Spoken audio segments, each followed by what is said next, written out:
Hello guys everyone, कैसे हैं आप लोग। आप देख रहे हैं my YouTube channel the Mughals heaven. Mughal heaven में आप लोगों का स्वागत है।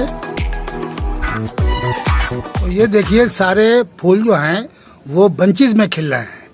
इसकी जो हमने आपको बताया था कि जो हम फर्टिलाइज़र हमने डाला था NPK 05234, तो उसकी क्या वजह होती है कि सारी जितनी भी कलियां बड्स आए हुए होते हैं वो लगभग ज़्यादातर खिलते हैं, तो पूरा प्लांट जो है वो फ्लावरिंग से भर जाता है। ये देखिए, इसमें ज़्यादातर फूल जो हैं वो सारे के सारे एक साथ खिल रहे हैं। ये इनकी वजह होती है। और जिसमें अगर हमने जिस प्लांट में 05234 नहीं डाली है तो उस प्लांट के अंदर ये देखिए बड्स तो आ रहे हैं लेकिन एक ही फूल खिला हुआ है। अब जब ये खिल के गिर जाएगा तब दूसरा फूल इसके अंदर खिलेगा। तो ये 05234 का कमाल है कि वो डालते ही फ्लावरिंग बहुत तेज़ी से शुरू हो जाती है और सारे वर्ड्स भी बहुत तेज़ी से आते हैं इसके अंदर, यानी वो वर्ड्स को निकालता भी है, क्योंकि उसके अंदर पोटासियम की मात्रा 52% होती है, पोटासियम अधिक होती है। इस वजह से वो वर्ड्स को निकालता भी है। जिस प्लांट में वर्ड्स नहीं आ रहे हैं तो अगर 05234 आपने डाल दी तो आपके प्लांट के अंदर बड्स फ़ौरन आ जाएंगे और ज़्यादातर एक साथ खिलते हैं। ये देखिए, जिस प्लांट को आप देखेंगे उसमें ज़्यादातर फूल खिले हुए होंगे। ये भर भर के फूल खिलता है। 05234 अडेनियम के लिए बहुत ही अच्छी खाद है और इसको डालने से अगर जिनके प्लांटों के अंदर फ्लावरिंग नहीं हो रही है तो 05234 आप डाल दीजिए और आपके प्लांटों में फूलों से भर जाएगा। बहुत ही प्यारा फर्टिलाइज़र है 05234।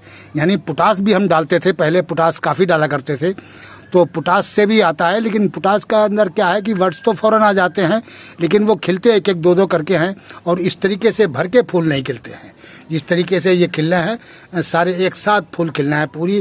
पूरी जो गुच्छा आता है बड्स का वो सब एक साथ लगभग खिलने लगता है। अब इसमें से बस एक दो जैसे गिरेंगे तो एक दो बड्स जो इसमें आ रहे हैं इस तरीके के वो बाद में खिल जाएंगे। तो 2 बार में ये पूरा फूल खिला है और काफ़ी दिन तक खिला रहेगा। तो ये वजह होती है NPK 05234 को डालने से। लेकिन आज हम बात साथियों 05234 की नहीं कर रहे हैं, वो हम ये आप लोगों को दिखाना चाह रहे हैं कि 05234 का क्या काम है और किस लिए डाली जाती है। वो आपको बता रहे हैं कि इसके अंदर फ्लावरिंग जो है वो सब एक साथ आती है। तो आज हम बात करेंगे ह्यूमिक एसिड की। तो ह्यूमिक एसिड हमने कल भी कुछ प्लांटों में दी थी और आज भी कुछ प्लांटों में देंगे। तो कैसे प्लांटों में देंगे, किस प्लांटों में बहुत ज़्यादा ज़रूरी है ह्यूमिक एसिड, वो आपको अभी हम दिखाएंगे कि ऐसे प्लांटों के अंदर ह्यूमिक एसिड देके और उसकी ग्रोथ को बढ़ाइए। तो ये वो 3-4 प्लांट हैं जिनके अंदर बहुत ज़्यादा ज़रूरी है ह्यूमिक एसिड का डालना, क्योंकि इनके जो फुटाव है यानी लीव्स फुटाव तो अच्छा हो गया है इसके अंदर और वर्ड्स भी आ रहे हैं देखिए, और लेकिन ग्रोथ तेज़ी से नहीं हो रही है। तो ह्यूमिक एसिड डालते ही इसकी ग्रोथ जो है वो तेज़ी से शुरू हो जाएगी। ये जो हमने असल में रिपोर्ट किए थे, ये 4 प्लांट नए रिपोर्ट किए थे, इस वजह से इनके अंदर थोड़ी ग्रोथ स्लो हो रही है, लेकिन ये ग्रोथ होने लगी है पर ये वर्ड्स निकलने लगे हैं इसके अंदर इस तरीके से। तो इनके अंदर ह्यूमिक एसिड डालना बहुत ही ज़रूरी है, क्योंकि जिनके अंदर ग्रोथ कम हो रही है तो उनके अंदर आप ह्यूमिक एसिड डाल दें। और ये देखिए, ये जो प्रून किए थे हमने तो इनके अंदर भी हल्का सा फुटाव हो गया है। ये हमने फरवरी में ही प्रून किए थे, तो इनके अंदर जब फुटाव शुरू हो गया है, इनकी ग्रोथ को बढ़ाने के लिए ह्यूमिक एसिड का डालना बहुत ही ज़रूरी है। और ये ह्यूमिक एसिड डालने के बाद में जो हम फर्टिलाइज़र देंगे वो NPK 05234 देंगे, ताकि इसी टाइम पे इसी महीने के अंदर हमने इनमें फ्लावरिंग लेनी है, और नहीं तो इस महीने में लेनी है और इससे अगले महीने में।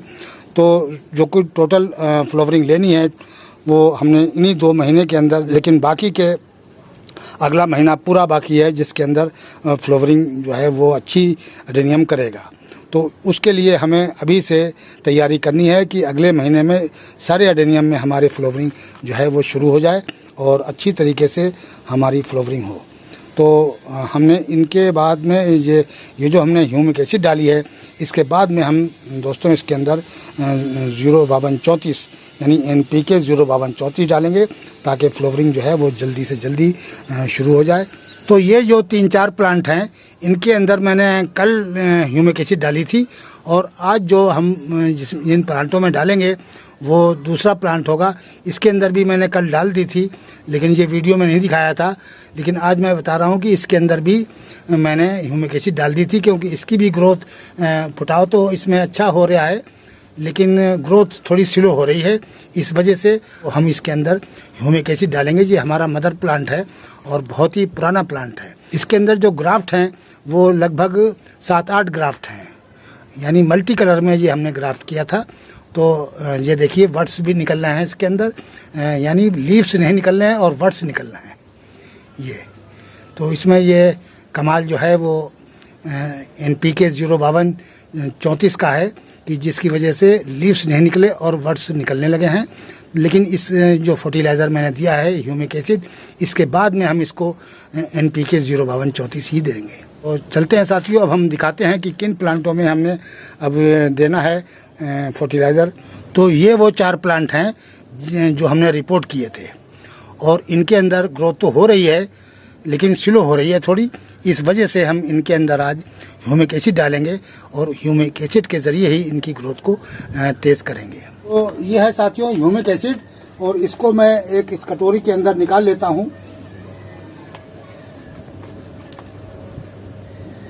और फिर अपने प्लांटों को इस तरीके से देना है।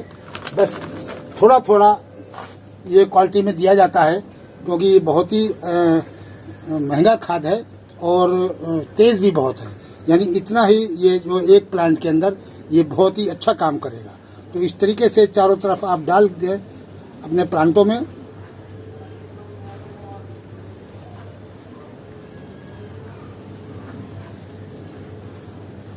और सारे प्लांटों में इस तरीके से चारों साइड डाल दें हल्का हल्का।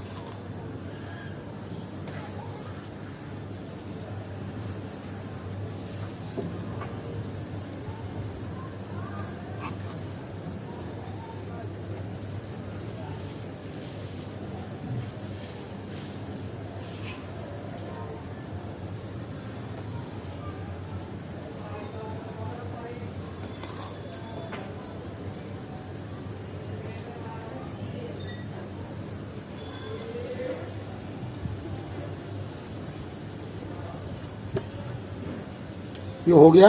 अब इसके बाद में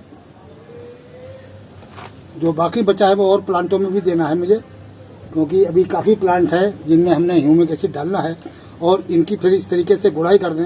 यहीं की यहीं गोड़ना बहुत ज़रूरी है, ताकि ये हमारा फर्टिलाइज़र जो है वो ऊपर न रहे, नीचे चला जाए। जब हम पानी डालेंगे तो ये घुल के, और हमारी जो हमने इसके अंदर काउडन डाला हुआ है वो उस काउडन में जाके ये मिक्स हो जाएगा, और उस काउडन के साथ ये काफ़ी दिन तक प्लांट के अंदर जोर लगाता रहेगा।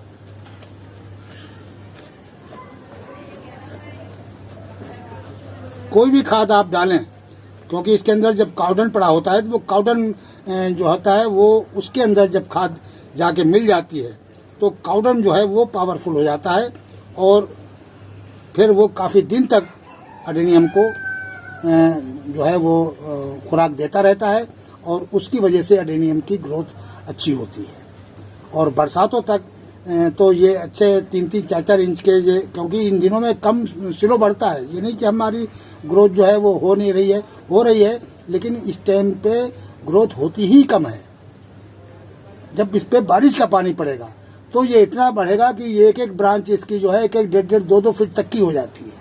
बहुत तेज़ बढ़ता है बरसात के पानी से, क्योंकि उसके अंदर बरसात के पानी में नाइट्रोजन बहुत ज़्यादा अधिक होता है। तो इस वजह से उसकी ग्रोथ बरसातों में अच्छी बढ़ती है, और ये कोडेज जो है ये भी डबल हो जाते हैं बरसात में। लेकिन बरसात में भी आपने बड़ी इसकी केयर के हिसाब से पानी दिया जाता है, बड़ी उसके समझदारी के हिसाब से। ये नहीं कि एडेनियम के अंदर भरा खड़ा रहे पानी। ऐसी वेल्डेन मीडिया बनाई जाती है कि बरसात के पानी उसमें ठहरे ना। खुली बरसात में हम तो ऐसे ही बनाते हैं कि खुली बरसात में हमारे अडेनियम रखे रहते हैं और इधर पानी पड़ता है उधर निकल जाता है। तो इस तरीके से आप सारे अडेनियम को अच्छी तरीके से घोल के इसकी खाद को अंदर नीचे पहुंचा दें।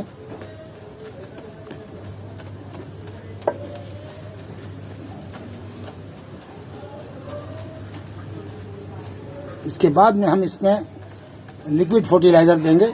जो हमारे पास कल का बना रखा हुआ है वही डाल देते हैं, उसमें फंगिसाइड भी मिला हुआ है।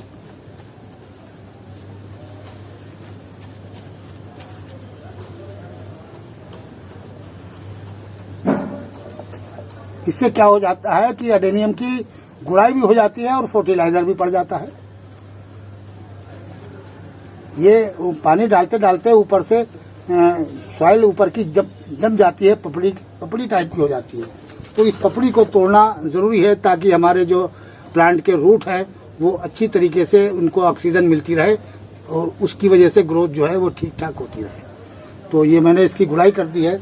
अब ये हमारे पास कल का फर्टिलाइजर लिक्विड फर्टिलाइजर बना रखा है, तो यही हम इसके अंदर डाल देंगे।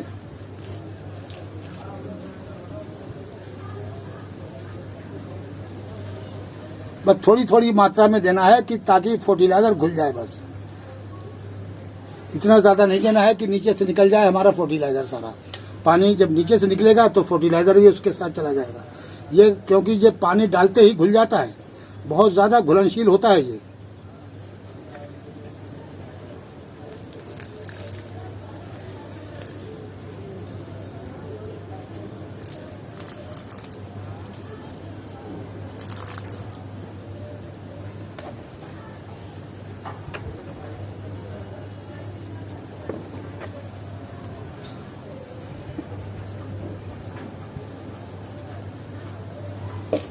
तो हो गया साथियों, इस तरीके से आप अपने अडेनियम को फर्टिलाइजर दें, ह्यूमिक एसिड, और अपनी अडेनियम की ग्रोथ को जल्द से जल्द बढ़ाएं और फ्लोवरिंग के मजे लें, क्योंकि बस अगला महीना रह गया है अडेनियम की अच्छी फ्लोवरिंग का। फ्लोवरिंग तो अडेनियम में किसी टाइम भी आ जाती है और होने भी लगती है, लेकिन फिर वो मई और जून के अगर फ्लोवर जो हैं वो सुबह को खिलेंगे और शाम को मुरझा जाएंगे। बहुत तेज़ गर्मी पड़ने लगती है, 40 से 45 डिग्री टेम्परेचर हो जाता है। तो उस पीरियड में अगर फूल खिलेगा भी तो सुबह को खिलेगा और शाम तक वो मुरझा जाएगा। तो सही मज़े जो अडेनियम के हैं वो मार्च अप्रैल 2 ही महीने हैं जिनके अंदर हम अडेनियम की फ्लावरिंग के मज़े ले सकते हैं। तो साथियों, आज के वीडियो में इतना ही। मिलते हैं अगले वीडियो में। आपको वीडियो कैसा लगा? अगर हमारा वीडियो अच्छा लगे तो प्लीज़ लाइक कीजिए, शेयर कीजिए और सब्सक्राइब कीजिए। शुक्रिया, धन्यवाद।